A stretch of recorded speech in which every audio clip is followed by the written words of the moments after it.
এক সন্তানের পরে 10 বছর আর সন্তান হয় না। কেন হয় না?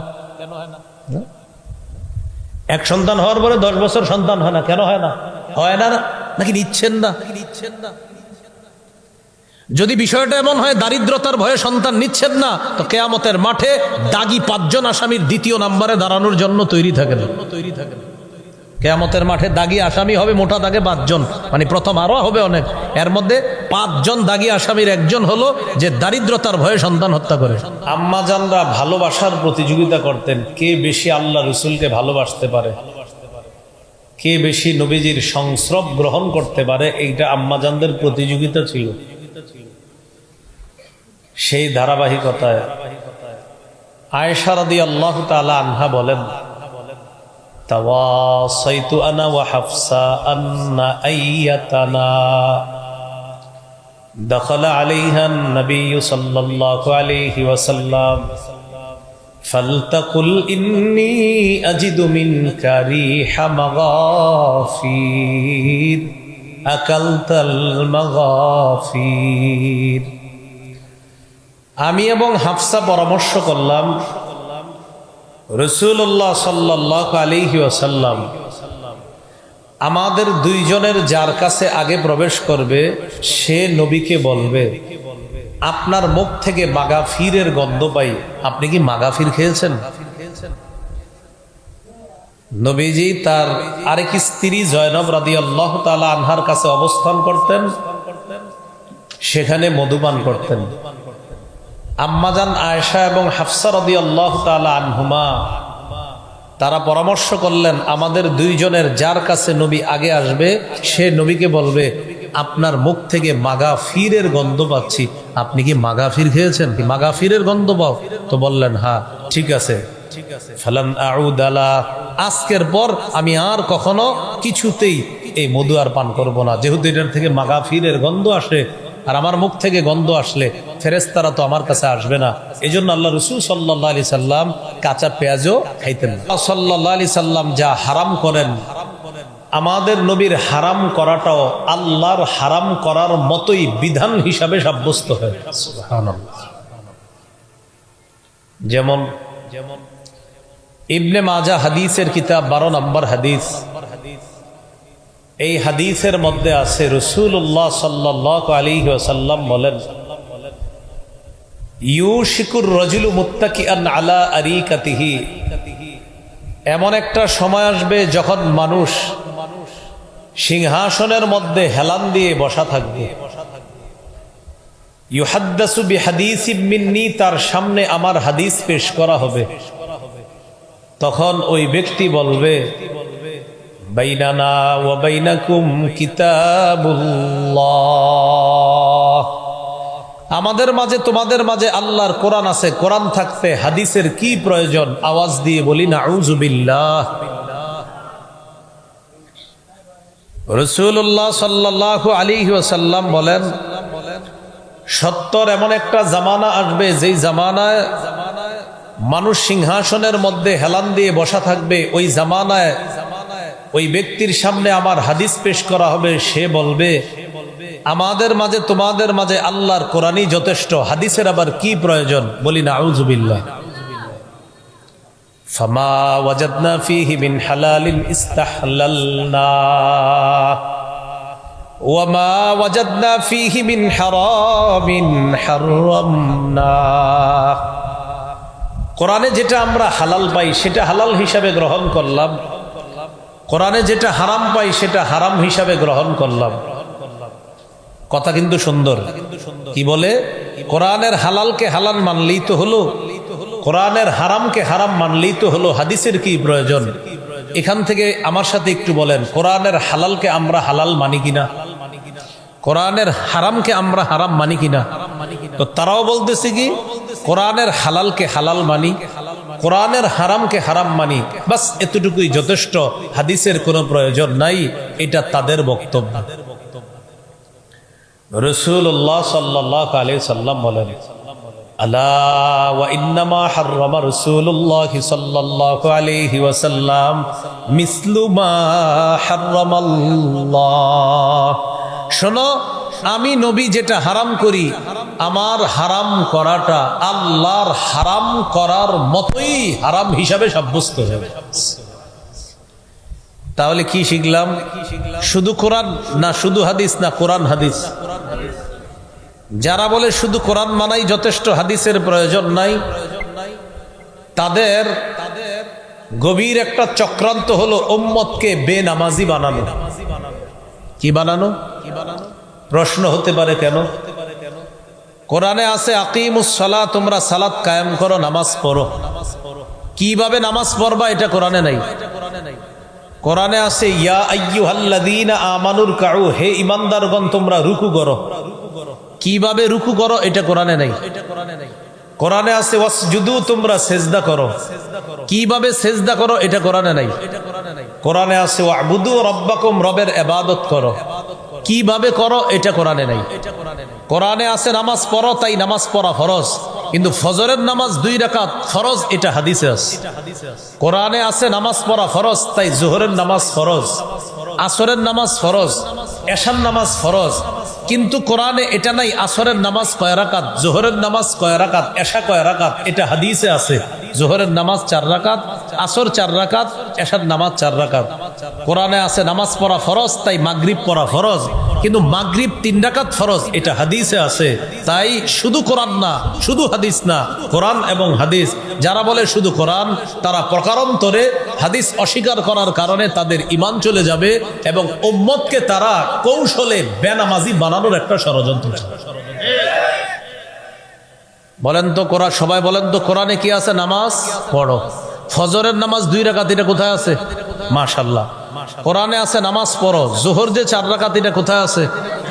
কোরআনে আছে নামাজ পড়ো। আসরের নামাজ 4 রাকাত, এটা কোথায় আছে? কোরআনে আছে নামাজ পড়ো। মাগরিব 3 রাকাত, এটা কোথায় আছে? কোরআনে আছে নামাজ পড়ো। এশা 4 রাকাত, এটা কোথায় আছে? তাই কোরআন হাদিস দুইটা আলাদা না? কোরআন এবং হাদিস উভয়টা মানতে হবে। এই হলো আপনার শুধু কোরআন মানার যারা দাবি করে, ওদের এই হলো ষড়যন্ত্র। তাহলে কি শিখলাম? আমাদের নবী কোন বিধান, এটাও আল্লাহর বিধানের মতোই বিধান হয়ে যায়। যেমন ফজরের নামাজ ফরজ, কিন্তু 2 রাকাত ফরজ, এটা আমাদের নবী সাল্লাল্লাহু আলাইহি সাল্লাম আমাদেরকে জানিয়ে দিয়েছেন।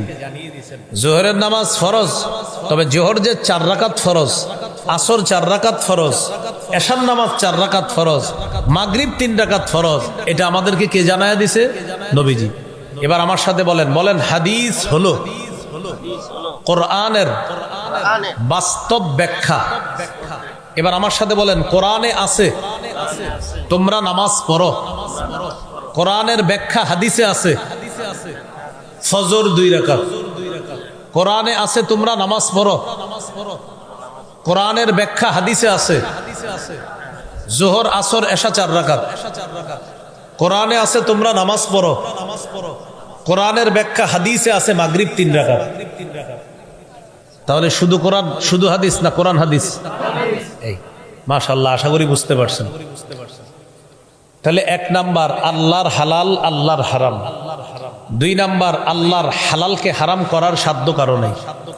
3 নাম্বার আমাদের নবী কোনো বিধান যখন আমাদের জন্য রেখে যান, আমাদের নবীর সেই বিধানটাও আল্লাহ পাক রব্বুল আলামিনের বিধানের মতোই এটা কার্যকর হয়ে যায়, যে বিধানের মধ্যে আল্লাহ তাআলার সমর্থন থাকে। কারণ আমাদের নবী কোনো কিছু নিজের থেকে বলে না, যা বলে সব ওহী থেকেই আল্লাহ রাসূল বলে।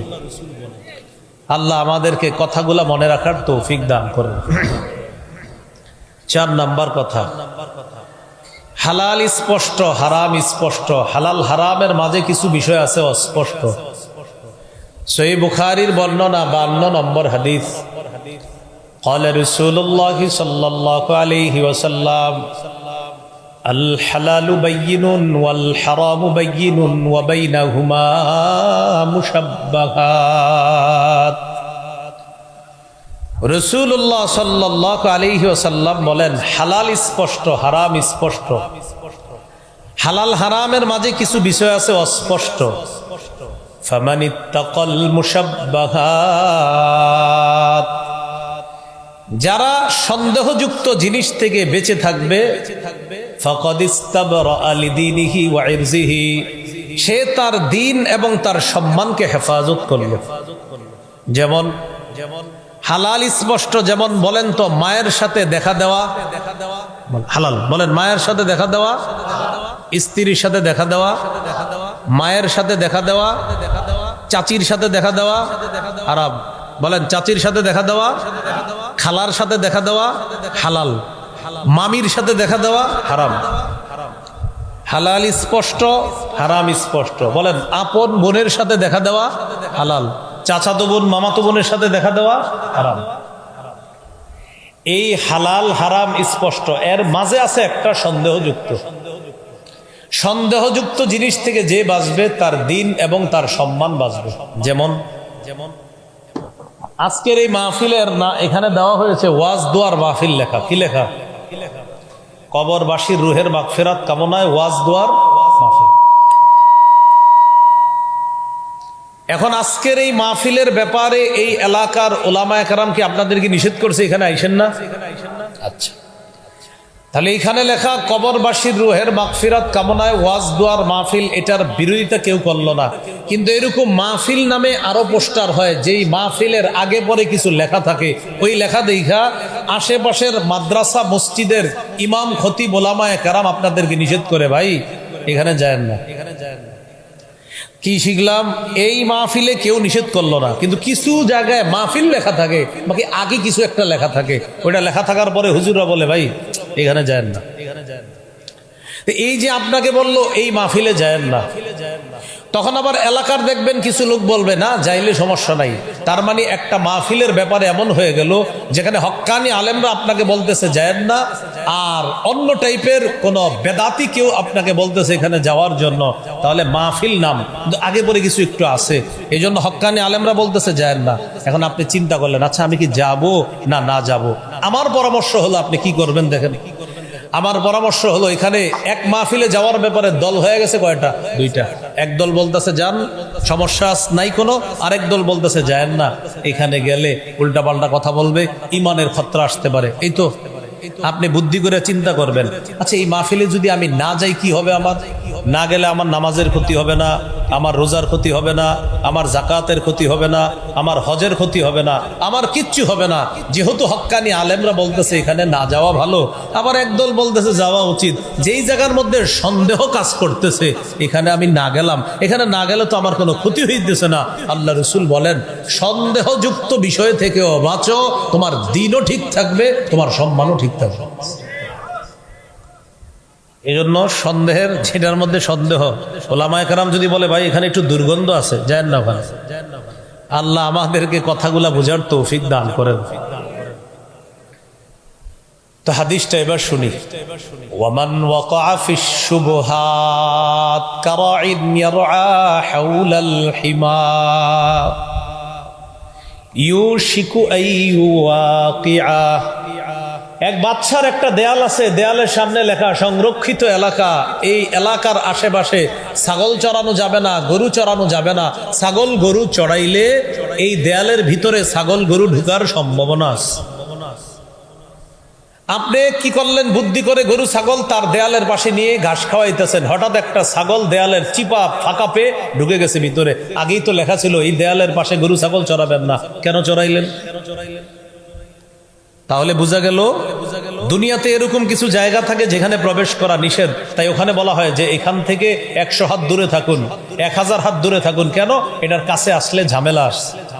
রাসূলুল্লাহ সাল্লাল্লাহু আলাইহি সাল্লাম বলেন, আলা ইন্না লিকুল্লি মালিকিন হিমা, প্রত্যেক বাদশার একটা সীমারেখা আছে।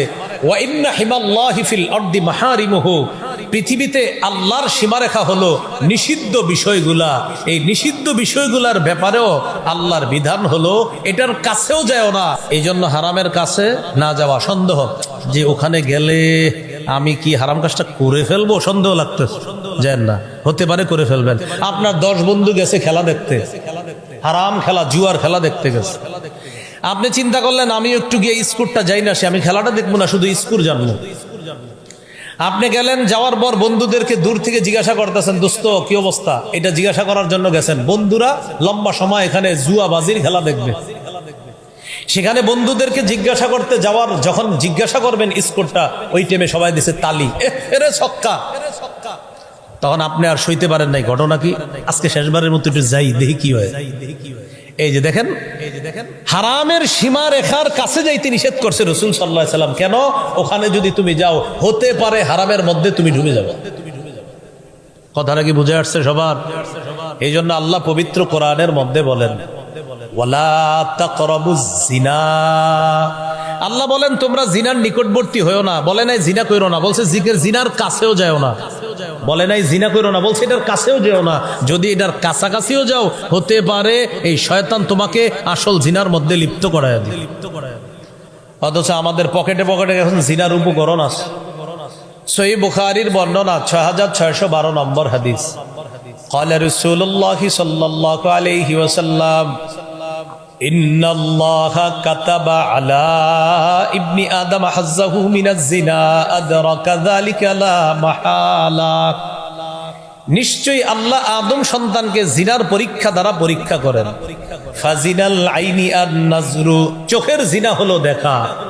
ওয়াজিনাল লিসানাল মানতিক, মুখের জিনা হলো কথা বলা। ওয়ান নাফসু তামান্না ওয়া তাশতাহি, অন্তর কল্পনা করে, এটা অন্তরের জিনা। এবার আমার সাথে একটু বলেন, সরাসরি যা দেখা, সরাসরি যা দেখা হারাম, মোবাইলে তা দেখা হারাম। যাকে সরাসরি দেখলে চোখের জিনা হয়, তাকে মোবাইলে দেখলেও চোখের জিনা হয়। ঘটনা কি? আওয়াজ কমে গেল কেন? আবার বলেন, যাকে সরাসরি দেখলে চোখের জিনা হয়, বলেন, তাকে মোবাইলে দেখলেও চোখের জিনা হয়, ভিডিও কলে দেখলেও চোখের জিনা হয়, নাটক সিনেমায় দেখলেও চোখের জিনা হয়। এখন নিজেরে প্রশ্ন করেন, কয়জন এটা থেকে বাঁচতেছে? রাসূলুল্লাহ সাল্লাল্লাহু আলাইহি সাল্লাম বলেন, লা আ'লামান্না আকওয়ামান মিন উম্মতি ইয়াতুনা ইয়াওমাল কিয়ামাতি বিহাসানাতিন আমসালি জিবালি তিহামা বাইদা ফায়াজআলুহা আল্লাহু হাবাআম মানসুরা। আমার উম্মতের একদল মানুষ যারা সরাসরি গুনাহ করে না, কিন্তু পর্দার আড়ালে তারা যখন যায় তখন ঠিকই ভয়ঙ্কর ভয়ঙ্কর গুনাহ করে। নবীজি বললেন, সাহাবীরা বললেন, হুজুর এরা কারা? কয়, নবীজি বলেন, এরা কিয়ামতের ময়দানে তিহামার সাদা পাহাড়ের মতো বড় বড় আমল নিয়ে উপস্থিত হবে। আল্লাহ তাদের আমলগুলা একদম বিক্ষিপ্ত ধূলিকণার মতো বানায় দিবে। সাহাবীরা বললেন, সিফহুম লানা ইয়া রাসূলুল্লাহ, হুজুর তাদের বর্ণনা একটু আমাদেরকে দেন তো, দেখি তারা কারা, আমরা যেন ওই শ্রেণীর না হই।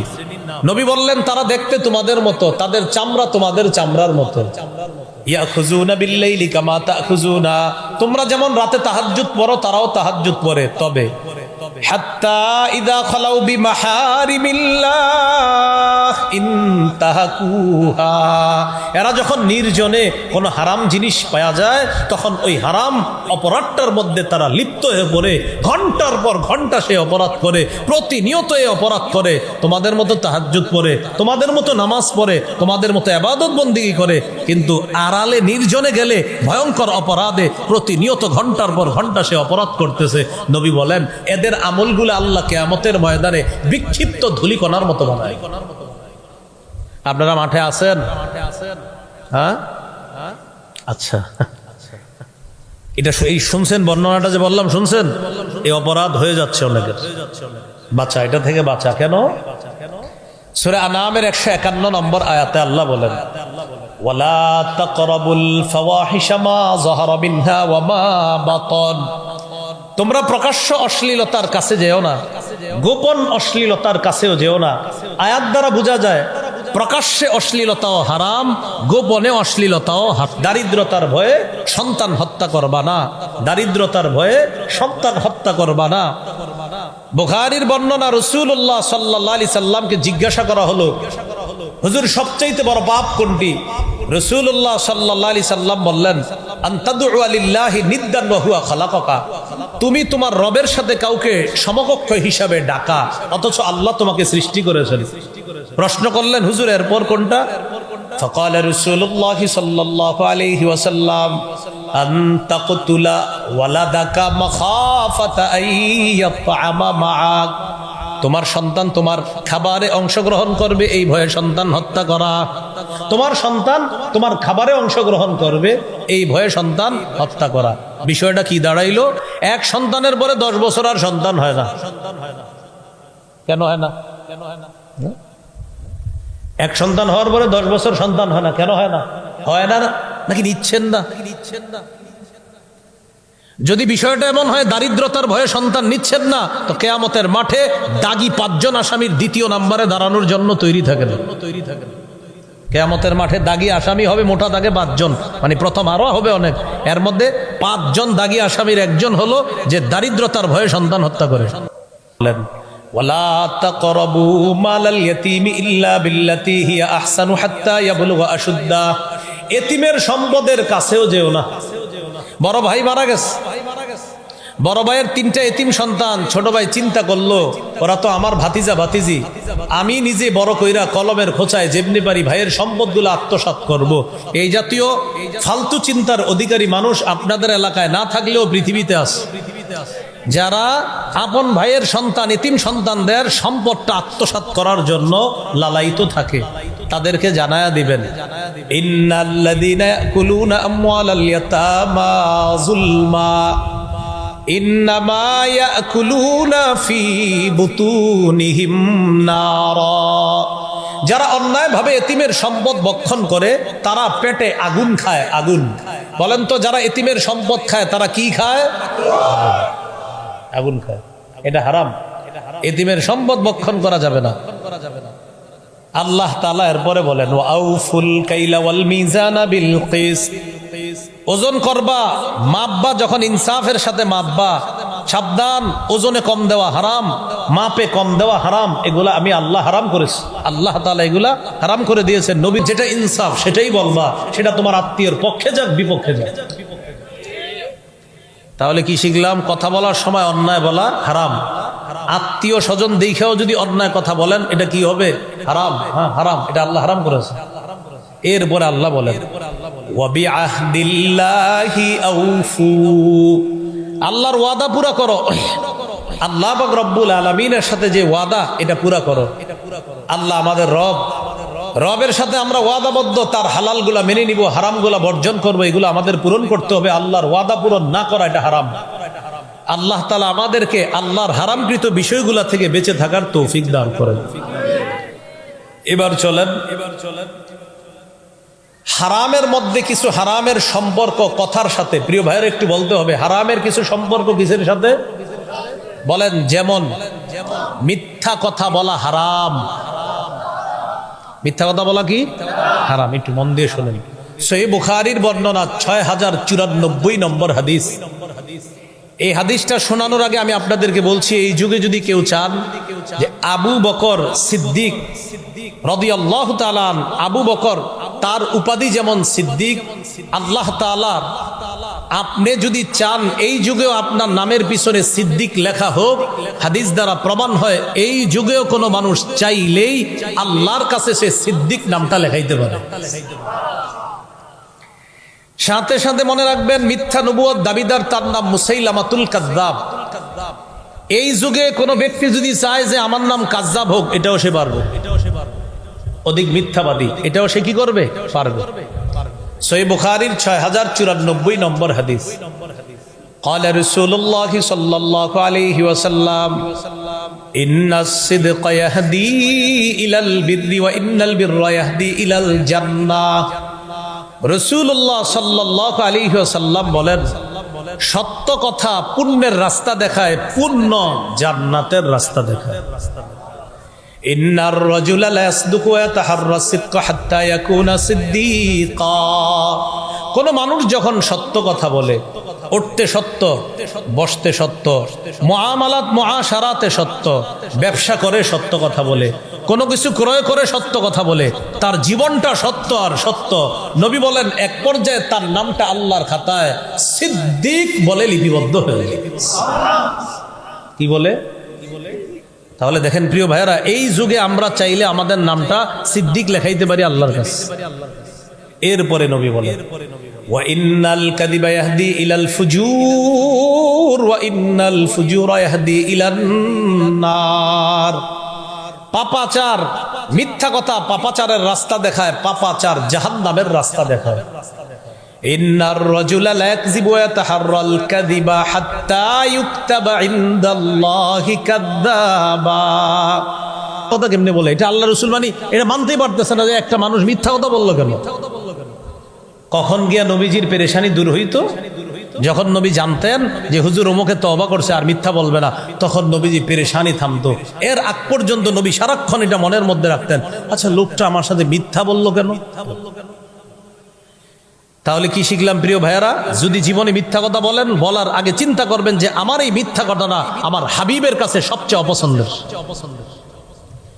এবার আমার সাথে বলেন, বাহানা করেও মিথ্যা বলা যাবে না।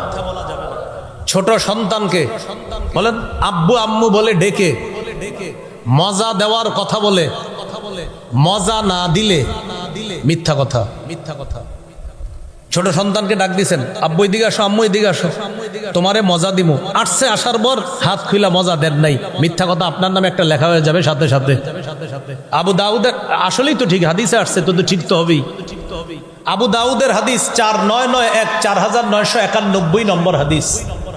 এই হাদিসের বর্ণনাকারী আব্দুল্লাহ ইবনে আমির রাদিয়াল্লাহু তাআলা তিনি বলেন, দাআতনি উম্মি ওয়া রাসূলুল্লাহি সাল্লাল্লাহু আলাইহি ওয়াসাল্লাম কাঈদুন ফি বাইতিনা।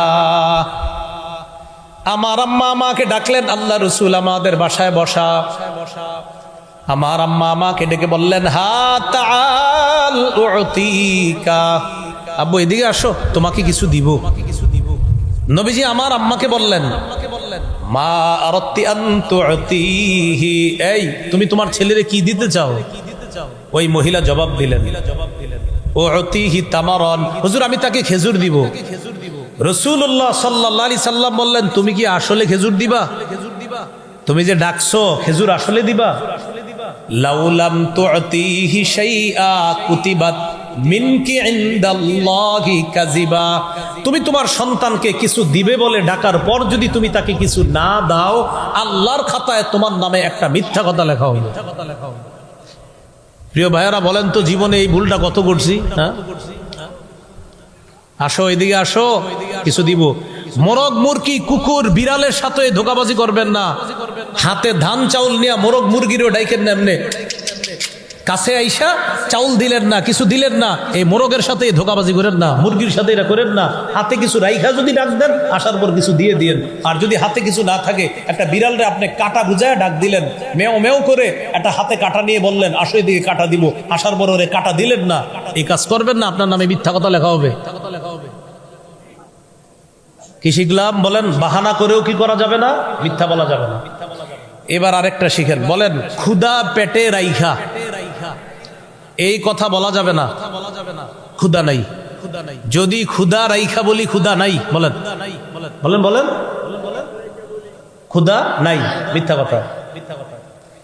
পেটে আপনার ক্ষুধা আছে, কেউ যদি আপনাকে বলে খাইতে বসেন, আর তখন যদি বলেন না ভাই ক্ষুধা নাই, কিন্তু আসলে ক্ষুধা আছে, আপনার পেটের মধ্যে দুইটা জিনিস একত্রিত হবে, ক্ষুধা মিথ্যা। দলিল ইবনে মাজাহ 3298 3298 নম্বর হাদিস।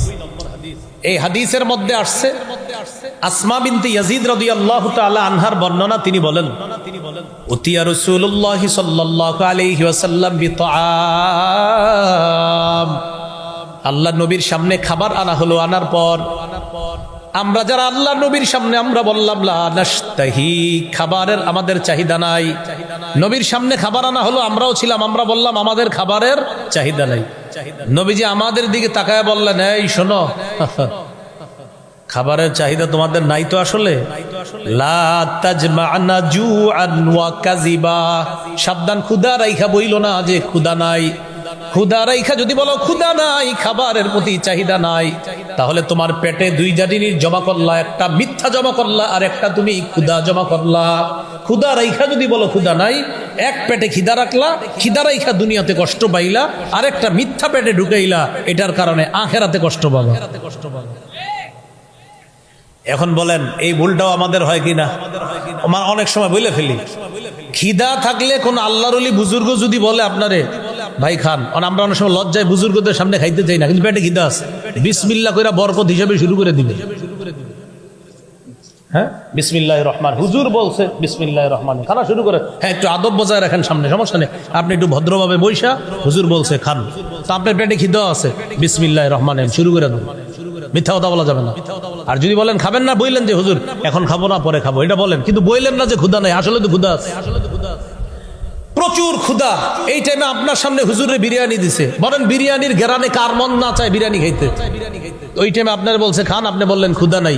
কি সুন্দর মিথ্যাটা যে পেটে ঢুকাইলেন। বিরিয়ানির সময় যদি ক্ষুধা রাইখা বলেন ক্ষুধা নাই, তাহলে মিছা কথাটার পাওয়ারটা কত বেশি হয়। তো ভাই, যদিও বিষয়টা একটু হাসির মতো মনে হচ্ছে, কিন্তু আমরা এই ভুলগুলা অহরহর করে থাকি। তাহলে ক্ষুধা, মিথ্যা এক পেটে একত্রিত করা যাবে না। আল্লাহ তাআলা আমাদেরকে এইভাবে এই জাতীয় মিথ্যা থেকে হেফাজত করেন। এবার আমার সাথে বলেন, মানুষকে হাসানোর জন্য বলেন মিথ্যা কথা বলা যাবে না।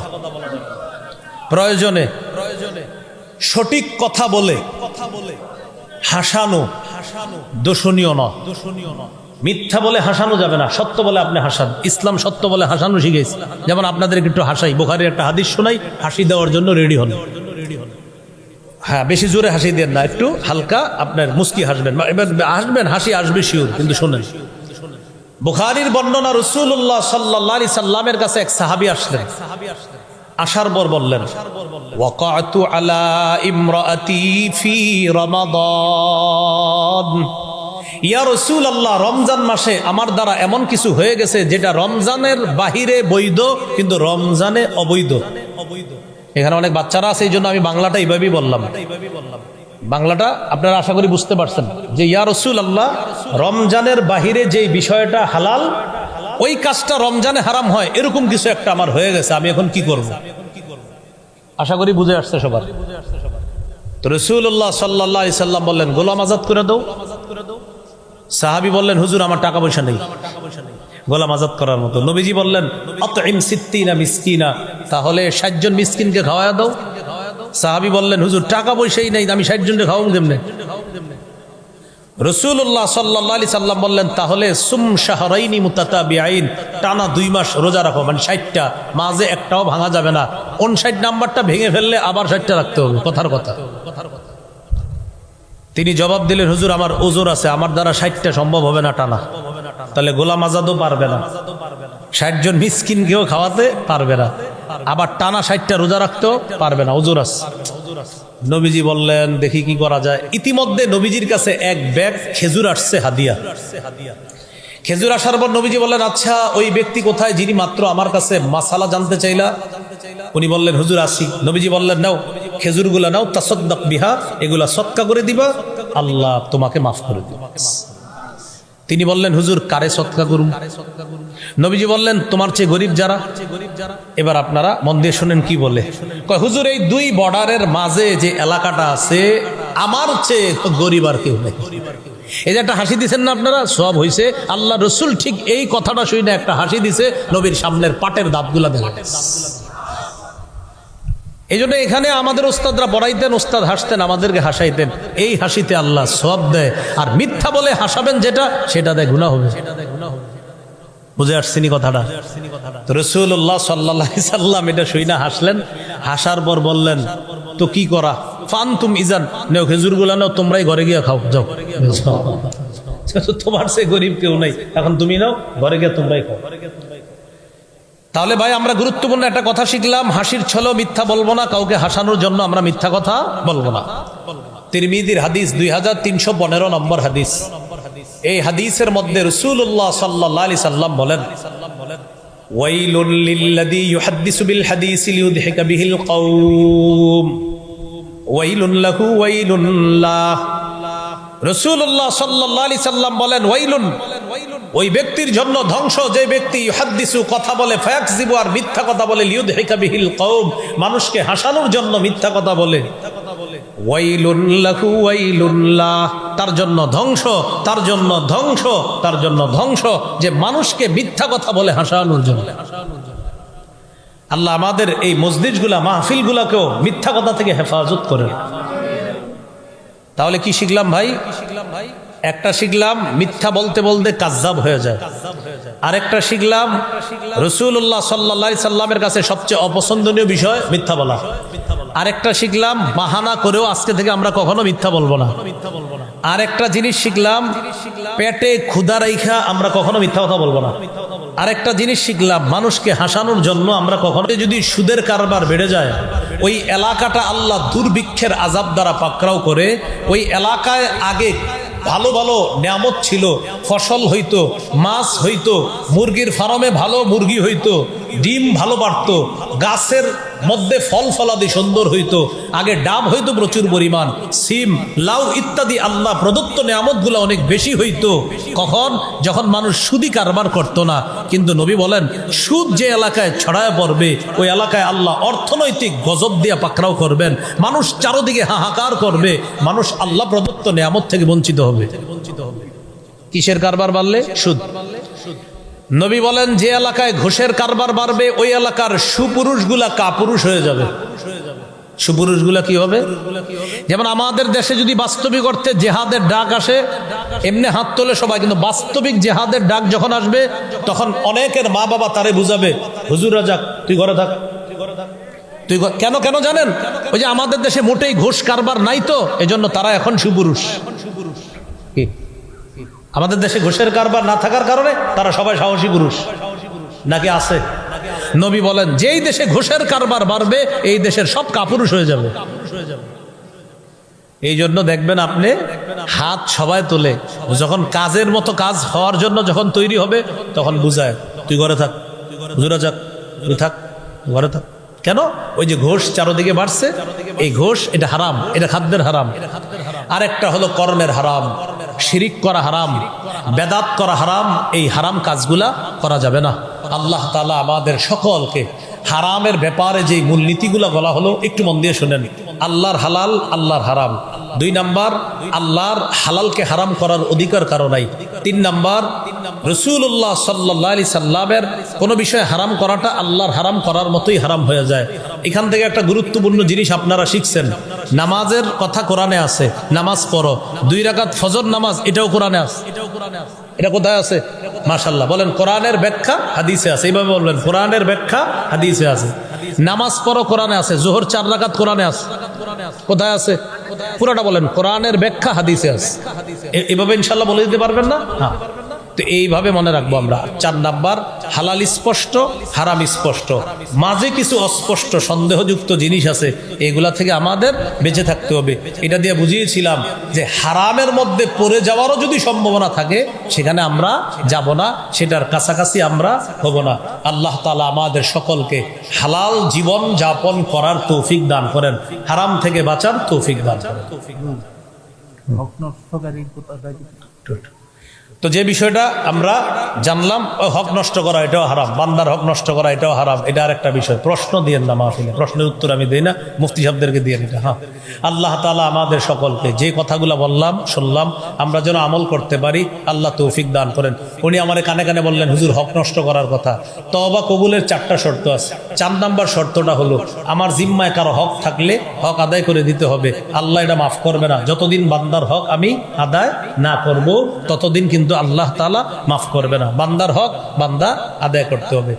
আজকের হালাল হারাম বিষয়ের যে আলোচনাগুলা আমার একটা সংকলন মিম্বরে আমানত, এটা যাদের কাছে আছে 3 নাম্বার খণ্ডে এই আলোচনাটা পাবেন। আজকের আলোচনাটা হালাল হারাম সম্পর্কে আলোচনাটা 1 থেকে 10 খণ্ড কিতাব, সন্তানের 64টি অধিকার, প্রথম খণ্ড, দ্বিতীয় খণ্ড শিরিক বেদাত, তৃতীয় খণ্ড হালাল হারাম, চতুর্থ খণ্ড স্বামী স্ত্রীর অধিকার, পঞ্চম খণ্ড লা ইলাহা ইল্লাল্লাহর ব্যাখ্যা, ষষ্ঠ খণ্ড নামাজ, সপ্তম অষ্টম খণ্ড পাক নাপাক নামাজের মাসালা, নবম খণ্ড জাকাত, রমজান, রমজানের শেষের দিকে গুনাহ মাফ করা এবং রমজানের ঈদ, দশম খণ্ডে রমজান পরবর্তী 8টি করণীয়।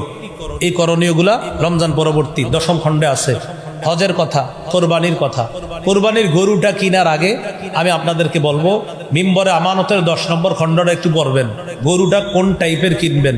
আমরা গরু কেনার পরে হুজুরদেরকে ফোন দিই, হুজুর শিঙে সমস্যা, দাঁতে সমস্যা, এই জন্য ওটা পইরার পরে কিনতে যাবেন, তাহলে দেখবেন ইনশাল্লাহ সমস্যাটা হবে না।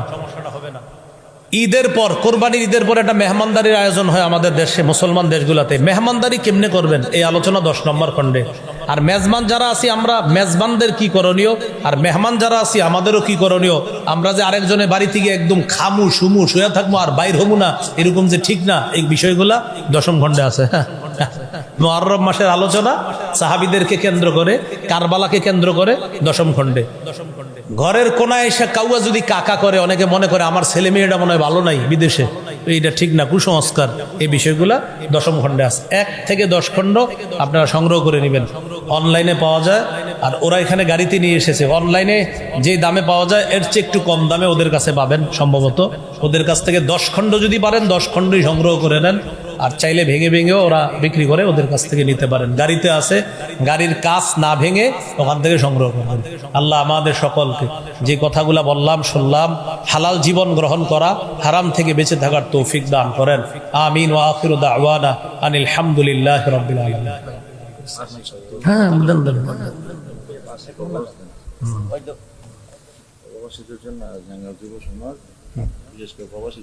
إبراهيم وعلى آل إبراهيم إنك حميد مجيد. الحمد لله رب العالمين والعاقبة للمتقين والصلاة والسلام على سيد الأنبياء والمرسلين وعلى آله وأصحابه أجمعين.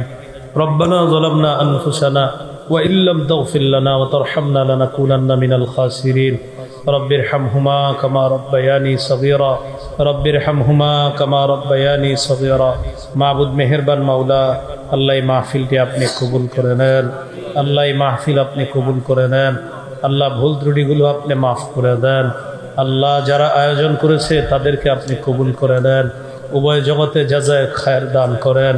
আল্লাহ এলাকার আলেম ওলামা, ইমাম খতিব, সাধারণ জনগণ সকলকে আপনি কবুল করে নেন। আল্লাহ ছোট বড়, সাদা দাড়িওয়ালা, কালো দাড়িওয়ালা, মধ্যবয়স্ক যারা বেঁচে আছে সকলকে আপনি হায়াতে তৈয়বা দান করেন।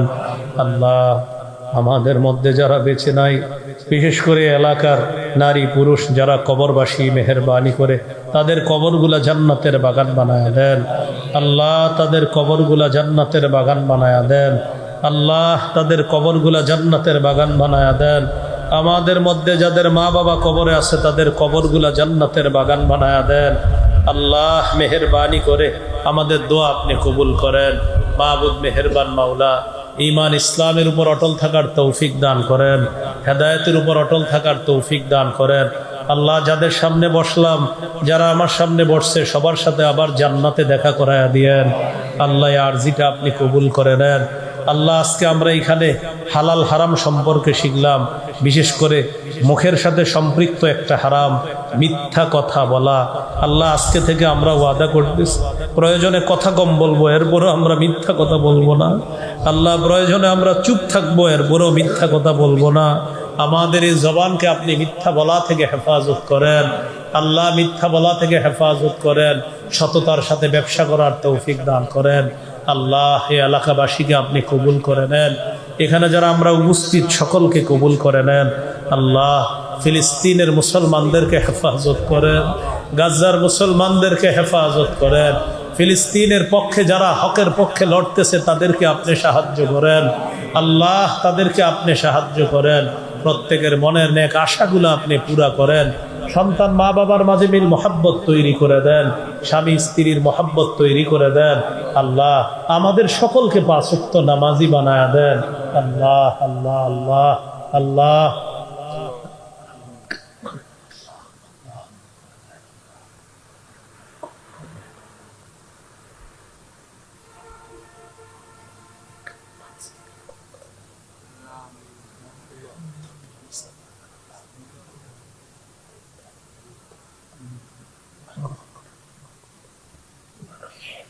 আল্লাহ এখানে কার মনে কি আশা কি ব্যথা আমাদের জানা নাই।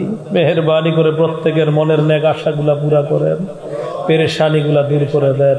আল্লাহ কত মানুষ অভাবী, তাদের অভাব দূর করে দেন। যারা ঋণী, ঋণ পরিশোধের ব্যবস্থা করে দেন। আমাদের দোয়া আপনি কবুল করেন।